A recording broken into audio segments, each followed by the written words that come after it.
Hello friends, welcome to my YouTube channel Pratham let's talk stocks पर।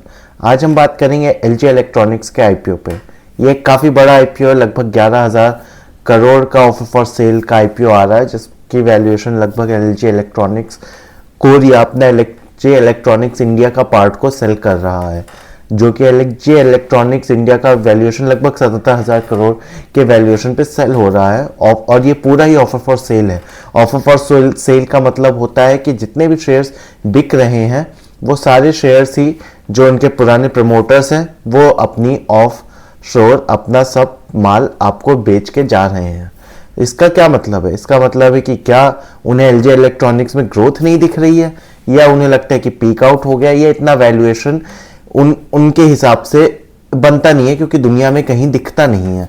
Same चीज हो रखी है Hyundai के आईपीओ में भी, जहां Hyundai की जो इंडियन ब्रांच है वो उसके पेरेंट कंपनी से भी ज्यादा वैल्यूएशन पे ट्रेड करती है।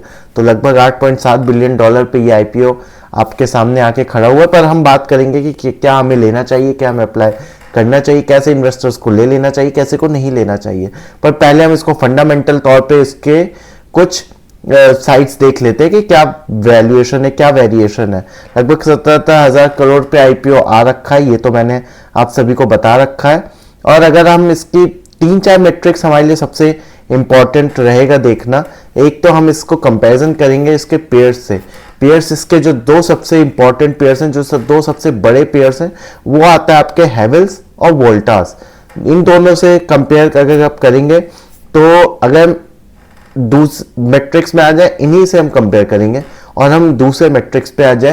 पहली मैट्रिक्स अगर हम एबिटा मार्जिन पे करें, मतलब कि कामकाजी मार्जिन जो आपका होता है, ऑपरेटिंग मार्जिन, कि जिसमें आप फिक्स कॉस्ट हटा के आप ऑपरेटिंग मार्जिन करते हैं वो, तो एलजी लगभग 13% है, हेवल्स 10% है, वोल्टास 6.5% है, वर्लपूल 7 है और ब्लू स्टार 7.5 है। तो मतलब इन सब में आपको सीधा सीधा दिख रहा है कि LG is far apart than any of this things.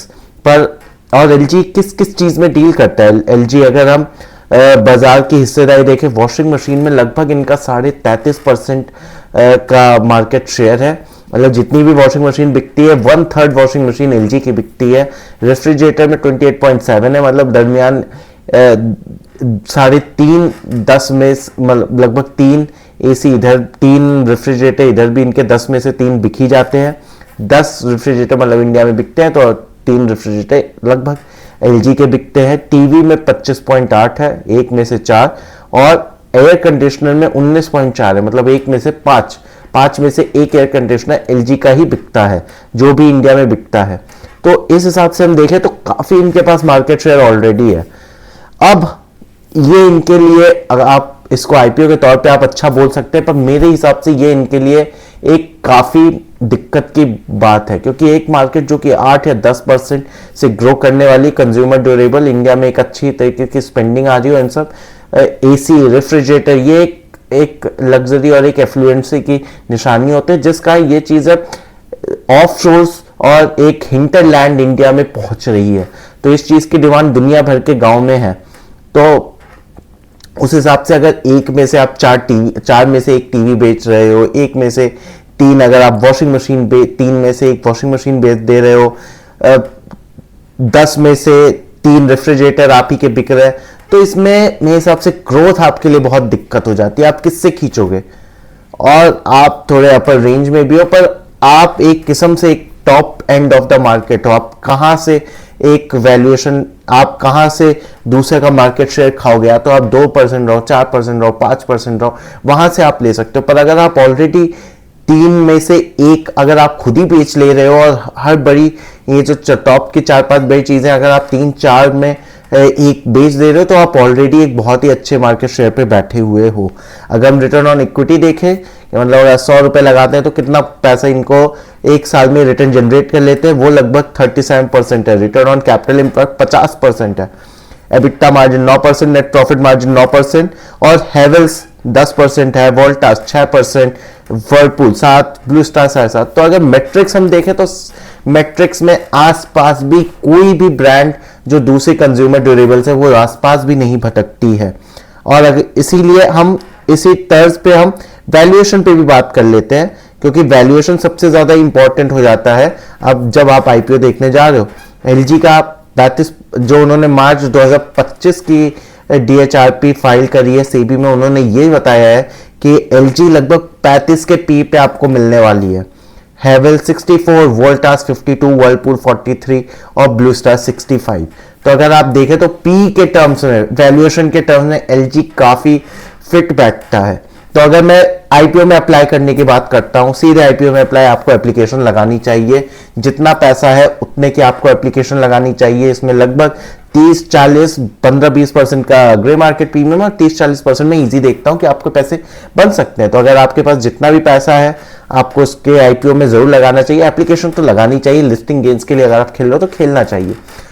अगर मैं बात करता हूं क्या हमें आईपीओ के बाद लेना चाहिए, आईपीओ के बाद अगर आपका मोमेंटम है कि आप एक बड़े प्लेयर हो, कि आप स्मॉल कैप्स में इन्वेस्ट करते हो और आप एक शेयर को 10 गुना या 15 गुना या 20 गुना या 5 गुना के लिए खेलते हो, तो एलजी आपके लिए कंपनी नहीं है, क्योंकि आप 70-80,000 करोड़ पे ऑलरेडी बैठे हुए हो। और अगर हम बात करें तो अगर आप ड्यूरेबल्स की मार्केट देखें, एसी, फ्रिज और आपकी टीवीज, तो अगर हम इनकी मार्केट्स को देखें तो आप देखोगे कि हर कोई अब इस फील्ड में घुस आया है। तो इतना भी कोई ये बहुत ही पीक टॉप नॉच ऐसा सेक्टर नहीं है कि आप इसमें मोट है कोई, कि आप दूसरे को रोक सकते हो। इस सेक्टर में ऑलरेडी ऐसी कई कंपनीज हैं जो कि 50% ग्रोथ से कर रही हैं। अगर आप बोलेंगे तो मैं उनके बारे में जरूर बताऊंगा, और मैं उसमें पर्सनली इन्वेस्टेड भी हूं, जो कि कंज्यूमर ड्यूरेबल्स में है और वो भी अच्छे वैल्यूएशंस पर है। तो क्या मैं एलजी लेना चाहूंगा? मैं लिस्टिंग गेन्स के लिए ऑब्वियसली अप्लाई कर दूंगा, पर 15,000 में अगर आप 4,000-6,000 पा जाते हो, ठीक है, वर्थ इट। अगर आप एचएनआई में लगा लेते हो तो 2 लाख में आपका 80,000 बनता है, तो वेल एंड गुड, अच्छी स्कीम है। पर क्या मैं इसको शेयर खरीदना चाहूंगा? Personally I wouldn't want to own it, क्योंकि मैंने आपको बता रखा है कि जितना मैं बेच सकता हूं उस हिसाब से मैंने पूरे इंडिया को केटर में कर चुका हूं। मैं 4 में से 1 बेच ले रहा हूं। मैं शायद मेरे लिए बहुत मुश्किल होगा, मेरे को एड़ी चोटी का जोड़ लगाना पड़ेगा कि मैं इससे ज्यादा मार्केट में शेयर ले सकूं। मेरी ग्रोथ जितनी मार्केट में हो रही है 9-10-12% के से इस कंज्यूमर ड्यूरेबल्स की 8 से 10% जो कि मानी जा रही है, मैं शायद उसी की रेंज में प्लस, क्योंकि मैं टॉप लीडर हूं, तो मैं 12-13% पे ग्रो कर लूंगा या 14 कर लूंगा। इस हिसाब से रेफ्रिजरेशन की इंडिया में है डिमांड, उसमें वोल्टास और ब्लू स्टार अच्छा कर रहे, तो रेफ्रिजरेशन में मेरे हिसाब से अगर आप घुसते हैं तो वहां पे अगर जैसी आपकी डिमांड है तो आप कर सकते हैं। पर 13-14% का मैं देखता हूं। और अगर वैल्यूएशन वाइज, वैल्यूएशन 35-36 का आ रहा है, तो 30-40% का अगर यहां से मार्केट ले लेती है जीएमपी में, या लिस्टिंग होते ही, तो 55 का लगभग 50 के पी पे आप ऑलरेडी बैठ जाओगे। तो वैल्यूएशन वाइज हमें खेलने के लिए नहीं बचता है। पर क्या यहां से 5 गुना होना मतलब 4 लाख करोड़ की कंज्यूमर ड्यूरेबल की एक कंपनी होना, जो कि इंडिया में नहीं है, क्या हो सकती है नहीं पता, पर मुश्किल लगता है, बहुत मुश्किल लगता है। पर ऐसी कई कंपनीज हैं जो कि अवेलेबल है। पर खैर, हम बात करते कि कैसे दूसरी कंपनीज आ चुकी है। अगर आप देखें तो क्रोमा पे जाए, क्रोमा खुद का बनाने लगा है। अगर आप फ्लिपकार्ट की वेबसाइट पे जाए, फ्लिपकार्ट खुद का बनाने लगा है। आप अमेजोन पे जाए तो अमेजोन पे खुद से बनाने लगे हैं। अब लोग, वैसा नहीं है कि आपको स्टोर चाहिए, आप मोट वो नहीं है कि मैं स्टोर पे गया हूं, मैं विजय सेल्स पे जा रहा हूं, या मैं कहीं रेप्यूटेटेड एक शोरूम में जा रहा हूं वहां मैं खरीद रहा हूं। अगर आप देखेंगे अब अमेजोन पे अवेलेबल है, फ्लिपकार्ट पे अवेलेबल है, क्रोमा खुद बना रहा है। तो आप कुछ नहीं करके आप बस अपना ठप्पा लगा के आप फैक्ट्रीज को बोल सकते हो, वो आपके नाम पे बना देंगे। और जो कि टीवीज को मैं देखता हूं, व्यू की टीवीज काफी बिकती हैं, और कितनी अलग अलग वेराइटीज की कंपनी है जो कि बिक रही है। मैं खुद ऐसे एक कंज्यूमर ड्यूरेबल स्टॉक में इन्वेस्टेड हूं, जो कि एसी फ्रिज बनाता है और वो 50% के सालाना ग्रोथ पे बढ़ रहा है।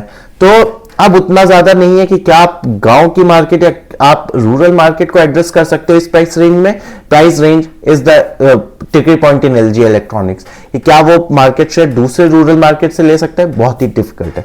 तो अगर आप उस वैल्यूएशन से देखें तो इस शेयर में मुझे लॉन्ग टर्म पर्सपेक्टिव में एक अच्छी कंपाउंडर मल्टी बैगर आपको बनेगा, शायद नहीं बनेगा, क्योंकि काफी जो आपको दिक्कतें एचयूएल, नेस्ले, इन सब ब्रांड्स को जो मिली है, डीमार्ट एक्सेट्रा को, जोमेटो, स्विगी के आने से, वो सेम दिक्कतें इन एलजी जैसों को मिलेगी दिक्कत आफ्टर सीइंग थिंग्स लाइक जो कि छोटी ब्रांड्स या फिर क्रोमा जैसे बना ले रहा है, इन सब के कारण भी दिक्कत मिलने वाली है। तो मेक इन इंडिया का भी प्ले है, पर बहुत ज्यादा मल्टीबैगर होगा ये मुझे मुश्किल लगता है।